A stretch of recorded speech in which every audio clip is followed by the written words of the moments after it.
something happening here. But what it is ain't exactly clear. There's a man with a gun over there, telling me I got to beware. I think it's time we stop, children, watch that sound. Everybody look what's going down.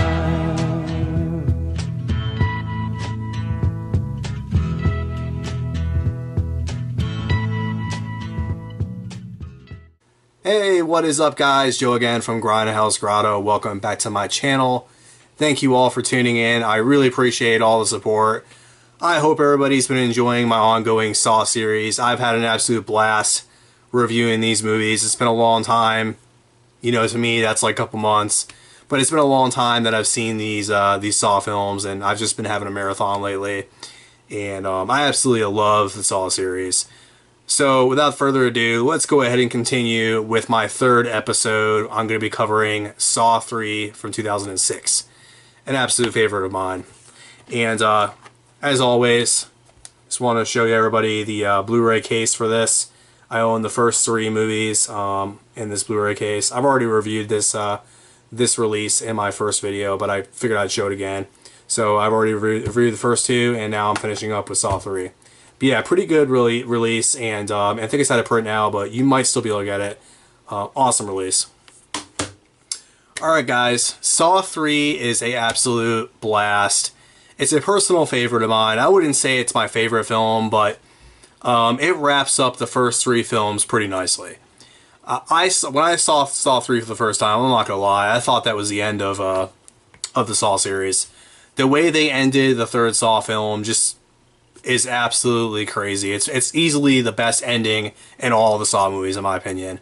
And for that, it ranks very high in the series for me because of the ending alone is so good. It just doesn't matter all the flaws of the film. The ending is so good that, you know, it ranks it higher than the other films in the series. But anyways, so we ended Saw 2. Basically, Amanda's the new apprentice now. She's kind of doing, you know, the Jigsaw's dirty work behind the scenes, because we know Jigsaw, basically, he's he's dying of cancer. In Saw 3, we flash forward a little bit, and you know, Jigsaw is basically bedridden, and Amanda's taking care of him. He's also got a brain tumor. Okay, so it kind of expands on the fact that he's got cancer. I guess they're considering it brain cancer, and it's putting all kinds of pressure on his skull, and eventually he's gonna die.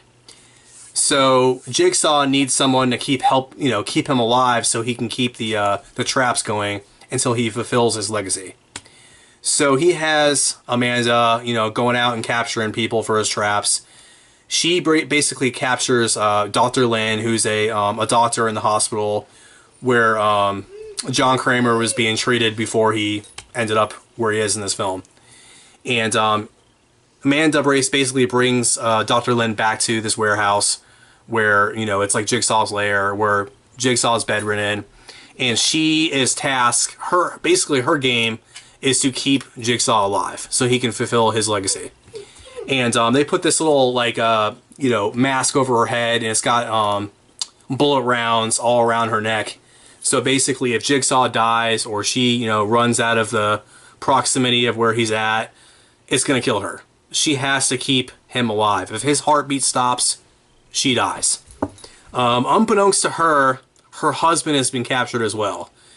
And he's been put into a separate trap that has nothing to do with the game she's playing. He's in his own game. And basically, Jigsaw brings him in to kind of test him.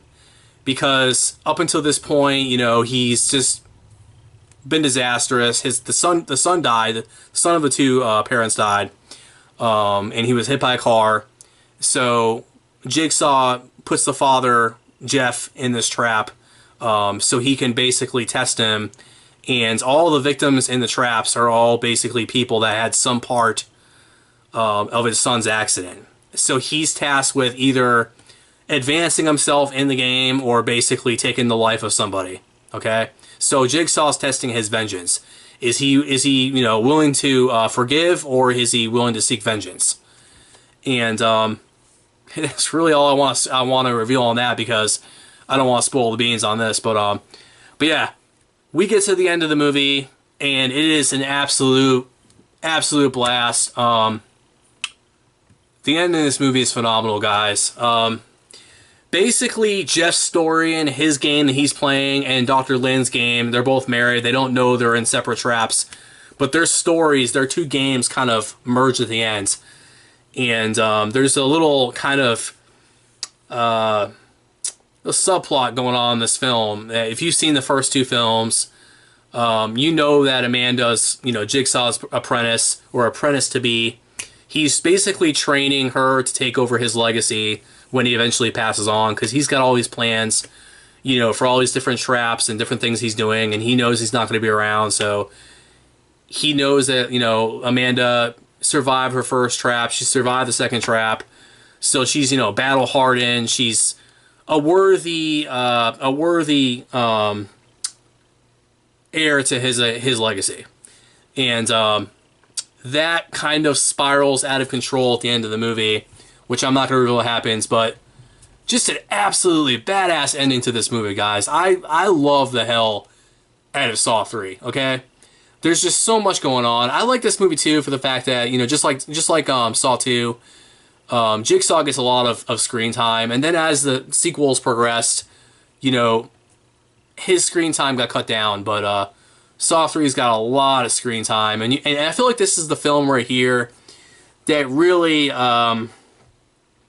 solidifies Jigsaw as like almost like godlike. He's like playing God. He's playing life or death with these people's lives, and he's pulling all these different strings, and all these different traps and games are all interwoven, and all the different storylines from the first three films are all culminate at the end of this movie. And I think they, I don't know if they were intending on ending the series at 3, and then they decided, well, we're making a lot of money, let's continue with it. But they really wrapped it up good with the end of Saw 3. I felt like they could have ended there, and it would have been a satisfying trilogy in the Saw series. But they continued, and I enjoy all the other films as well. But the ending of this movie, man, gets me every freaking time. Like, I like all the endings of the movies, but this one, for some reason, just like hits the nerve somehow. I mean, it's just a phenomenal ending of this movie. But anyways, guys, that is pretty much Saw 3 in a nutshell. Just a blast all around. Really good traps. Jigsaw is at his at his peak form in this movie. Amanda does a really good job as well. She's getting a little, letting it get to her head a little bit, being the apprentice, and that's all I'm gonna say in this film is that she's taking this to heart. And she sees Jigsaw as kind of like a father figure in this movie, and Jigsaw has always got things up his sleeve, and you never know what Jigsaw is going to do in his traps, and that's why I enjoy the hell of this movie. But anyways, guys, I hope you enjoyed this review of Saw 3. Hands down, an amazing film. It ranks very high in the series.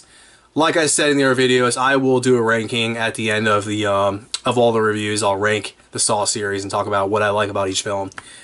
But that's it, guys. Hope you enjoyed my review of Saw 3. As always, hit the like button if you enjoyed this video.